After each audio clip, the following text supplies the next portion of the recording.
Welcome back to day 27 of the Stardew Valley Min-Max and 100% Perfection Guide. Today is the day of the Spirits Eve Festival, which we will need to attend for the 100% perfection, since Pierre is selling a Rarecrow and a Jack-o'-lantern recipe, and we will need to buy both to complete the Craft Everything Perfection goal. However, the festival does not begin until 10 p.m., so we do have almost the entire day to get other things done, unlike most other festivals. We will be spending most of this time with tasks around the farm, including a lot of organizing, which I always find to be enjoyable. I know in the last video I did mention that this video would include day 28, but after reviewing and trimming footage, I found I would not be able to fit both days in a single video. I think for these videos it's good to go into a good amount of detail about what I'm doing each day, and then after each month I do have a recap video which will give a quicker overview and summary. And since we are just about at the end of fall, I will be starting to work on the recap video very soon, so if anyone has anything they'd like to see or make sure is included in it, please leave a comment and let me know. Let's go ahead and get started with the day, and as you saw, we began with some usual farm chores including smelting and putting our items away from last time's Skull Cavern dive. We're now finishing harvesting our greenhouse crops, and I did plant whatever additional ancient fruit seeds I had stored away. Hopefully we can keep multiplying our ancient fruit and end up with a good amount for the start of year 2. After I harvest the mushroom cave, we're going to give all the animals a pet, and you can also see that our trees here with the tree fertilizer are coming along nicely. Notice how the mahogany trees were taking a bit longer since the tree fertilizer gives them a 60% chance of growth per night as opposed to the other trees' 100% chance. We're also going to pick up our lightning rods since it cannot storm in winter, so there is no real point in having them out, and we'll likely want them in a different location come spring anyway. We're now harvesting our wheat, and as you can see, we are also getting a good amount of hay along with it. The hay will be nice for winter since we need to feed our animals hay during the winter since they cannot go outside and eat grass like they have been. We're almost done scything up all of our hay here. We're also going to harvest our fruit from our fruit trees we've got going there. And we're also going to pick up all of these lightning rods that do have some battery packs ready. So we are done with lightning storms for this year. We're not going to have any more until spring. So hopefully we have enough battery packs. Of course, worst case scenario, we can farm iridium bats in Skull Cavern if we really need more. But we should have a good amount stocked up right now. We've also built up quite a bit of coffee beans now, so I will craft a couple more kegs. Unfortunately, we could only craft 2 kegs since we were out of oak resin, and all of our other kegs are being used right now for starfruit, of course, so we're gonna, as we go throughout the day, we're just gonna try to craft as many coffees out of our coffee beans as we can. And I did make a new stone chest to hold all of our items that we want kegged, just so that they have easy access there. We are actually out of triple shot espressos, so I'm gonna go inside the kitchen, go ahead and craft what we can out of whatever coffee we have, and we've only got 4. We can potentially pick up some more from the desert trader later. We do have some diamonds, I believe, but that's also basically why we're gonna start trying to turn all of the coffee beans we do have into more coffee. The next thing is we do have this new cellar down here, and it was tough to decide what to put in the casks. Starfruit wine would give us the most profit per cask, but even with maximum casks, we don't make money very fast from them. I don't find the casks to be all too useful for me here, but there's also no reason to not utilize the ones we got for free, so I decided to fill them with goat cheese to turn iridium as a gift for Robin and Leia, and then cheese to turn iridium for better healing ability. Throughout the day here, I'll also be tending to our machines like the cheese press and the mayonnaise machine, and the seed maker as well. And I'm also gonna start moving things to better places, like all of the artisan goods, or the animal products that we turn into artisan goods. I want to be by those machines. Same with the things we're gonna keg, especially those coffee beans. I want to have right by those 2 kegs there. And we're gonna skip over a little more organizing. I'm gonna craft this stone chest, which I will place here. I'm gonna start making a better setup around this crafting table here. We do want to have all of our crafting ingredients very close to the workbench right here. So I am going to be moving things a little bit around. I'm going to make a new chest there, move down some of my other chests. And since this chest is a pretty easy to access one, we're going to put all of our ores and gems and valuable stuff in there, since that'll be one of our most frequently accessed chests. And then in place of where that chest used to be, we'll make this chest a stone chest for now. I'll probably add some other stuff to it since it probably can hold more than just stone, but I'll move the stone out of the wood chest here. We can keep this chest the wood chest, but I do want to take everything out to make it a stone chest rather than a wooden chest. Just doing a little bit of decorating here, making things more uniform. We'll try to make all of these chests stone chests because I do think they look pretty nice.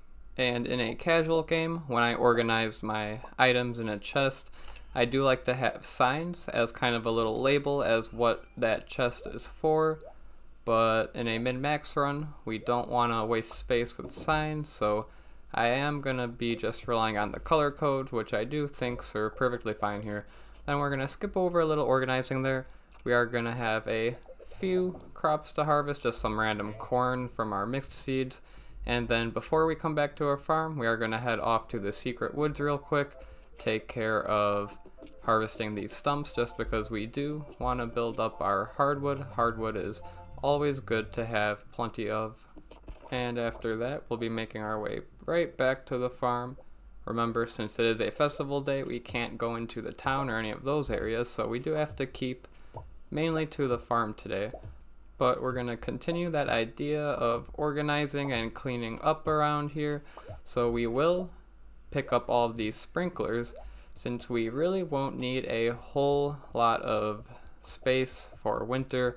The most we'll grow is some winter seeds. We may have a couple fields of those, but definitely we won't be able to get enough to fill up this many spots. So I will pick up some of those sprinklers, then come up here, start getting some stuff organized. Basically just put away any items that I had in my inventory, and we're gonna move these chests down. Now actually, if you hold the click button on these chests for long enough, you can just kind of push them aside, which is nice. It's nice if you just want to move your chest like one space or so, but if you do want to move a bunch of items in a chest far away, it is going to be much faster just to take all of those items out. But for situations like that, I do find that feature a nice quality of life addition. We are now going to continue all of our organizing, and I did sell one of those saplings because I'm never going to plant any more fruit tree saplings, the one we got from Skull Cavern. And all of these weapons right here, I'm never going to use any of these, so I am going to sell them. And the reason I am just selling these in my trash can right here is because we do have the Spirits Eve festival coming up shortly, and we do need enough money for a Rarecrow. And I will sell Prismatic Shard just to get a big chunk of money, not worry about selling a bunch of other stuff, because we already went through a bunch of our weapons and stuff, those things we don't care about much. And right here, I'm just trying to get just over 7,000 G to be able to afford the jack-o'-lantern recipe as well as the Rarecrow. And there we go, that should do it. And continuing the organization here, I'm gonna place down some of those wood chests that we did have. We're gonna eventually have a bunch of chests down there. I like to have that area for all of my crops and stuff. And then up here where I am right now by the workbench, of course, this is going to be stuff that we would use for crafting. And then these two chests with the ones that are colored green that I am tending to right now, we can have as farm stuff, so like sprinklers, scarecrow stuff we place on our farm, as well as our seeds and fertilizers and all of that stuff. And something you might ask is, why not just go all out around the workbench and do 7 chests? Because if I did move it down 1 tile, I could fit 3 chests behind it, but then I wouldn't be able to access 2 of the chests, and then I might have to do another tile down so that I can access above the chests and below the chests, and that sort of setup is just takes up a lot of space and really not necessary to have a total of 7 chests around the workbench. I don't think we need that many crafting ingredients right there and then, so we are just going to stick with this setup with the 5 chests around. I think it looks nice, I think it's pretty practical for us, and it doesn't take up a whole lot of space either, so this is what we're going to stick with for the rest of the game, probably. The next thing is we are going to craft a bone mill for the first time, and the bone mills are very nice, not just because you can put in the bone shards to turn into different types of fertilizers, but mainly because these fossils that you get that usually you can donate to the museum as an artifact, but of course once you donate once there's not much of a use for them, but the bone mill actually gives them a really nice use. You can turn them into fertilizer. We're gonna real quick harvest our crab pots here, put all of that stuff away, get organized, and we do still have a little bit of time until the Spirits Eve festival, which does start at 10 p.m. Although we can enter anytime before 11:50 p.m. Anytime after 11:50, or if it says 11:50, we won't be able to enter. So that is the cutoff time. We gotta make sure we get there before that. But we do have some time, so we're gonna just finish picking up all these sprinklers right here because we really don't need these sprinklers down right now, since we will be using iridium sprinklers come year 2, so no reason to have these quality sprinklers here anymore. They serve their purpose, and once we get the deconstructor, we could even get the gold bar back from them if we really wanted to. But anyways, it's 10 p.m. and as you can see, the Spirits Eve festival did start. We do have another hour or 2, so we're gonna go ahead and use that time to tend to some of our machines here. And I'm now just sort of contemplating what to do because we still have another hour until we can enter the festival. So I always want to maximize the time. So I guess we will go to the left side of our farm and start scything up some of this grass. Since come winter, all of the grass on the farm dies, so we might as well just scythe it all up right now, as much as we can at least, and maybe the rest tomorrow. And it is 11:10. We don't want to be late for the festival, so after putting one more bone in the bone mill, we are gonna head off for the festival.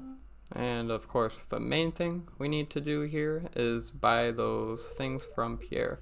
So we are going to talk to everybody, of course, to get their friendship levels up, but we will pick up the jack-o'-lantern recipe and the Rarecrow. All the other stuff we don't really need, they're just decorative items.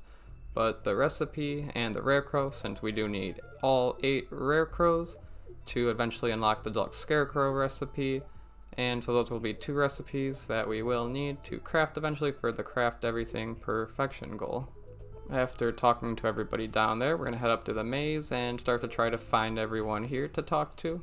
And of course at the end of the maze we will grab that golden pumpkin since it is free money, so of course we'll get it, even though we already have gotten plenty of those from our artifact troves. But a free 2,500 G is definitely not too shabby, especially considering this festival only takes 10 in-game minutes. But it looks like we've came to a dead end. I guess we can't get the golden pumpkin after all. Oh wait, we can get through. Wow. I guess the townsfolk here just aren't too bright when it comes to mazes then, although they are in a first-person point of view, and we do get a nice aerial third-person point of view here, so of course it's going to be easy for us. But anyways, after grabbing that golden pumpkin and talking to everybody, we are going to head home now, so we do have to find our way out of the maze again, and then we can return to our farm. And as you'll see, we are here at 12 a.m., so it did only take 10 minutes, although we did get there a little bit earlier than 11:50, but theoretically, you could only spend 10 in-game minutes at that festival, so definitely worth the 2,500 G we get from it. and of course the Rarecrow. And as you can see, we have 1, 2, 3, 4, 5, 6 out of 8 of the remaining Rarecrows. And the next one we can purchase from the dwarf pretty much at any time. And then the last one we will have to wait until the year 2 spring flower dance, where we can purchase our last Rarecrow. I've grabbed some fall seeds and we're gonna craft a tea sapling. I think we're just gonna craft one because again, we really don't need them for anything other than we just need one tea leaf and one green tea to ship. So we'll go ahead and just place it down right by our greenhouse right here. It looks pretty nice, so we have it for a nice decoration as well, I guess. And we'll just place it right there. It'll grow, we'll eventually get that tea leaf, and that'll be it for that. And with that, we are now nearing the end of this day and the end of this video. I'll be spending the rest of the day inside the house doing a little bit of decorating for fun, since there isn't really enough time to justify going to the mines or anything like that. One thing that may have been a better use of my time, now that I think of it, would be going to a lake to catch the midnight carp, since they can only be caught after 10 p.m. and it would be nice to stock up on more of those for crafting seafoam pudding. Anyways, the next day and video will be day 28, the last day of fall, where we will finish our organizing and cleaning up the farm and preparing for winter, and we will also start to do a little bit of decorating around the farm, in addition to the usual farm tasks we need to cover, of course. I realized this video turned out to be a bit shorter than usual, but in addition to putting in detail, I also want to make sure I don't draw out the video to unnecessary lengths when I don't need to. The next video will likely also be a bit shorter, but what's good is that it'll give me more time to work on the fall recap video, and I do want to make sure I have enough time to make a good quality recap, but still release it in order. If you are looking forward to the upcoming videos, please consider subscribing so you can be sure to see the videos when they come out, and soon I'll start making the fall recap video, so again, feel free to leave a comment with anything you'd like to see included or any ideas that you may have. And as always, thank you for watching and goodbye.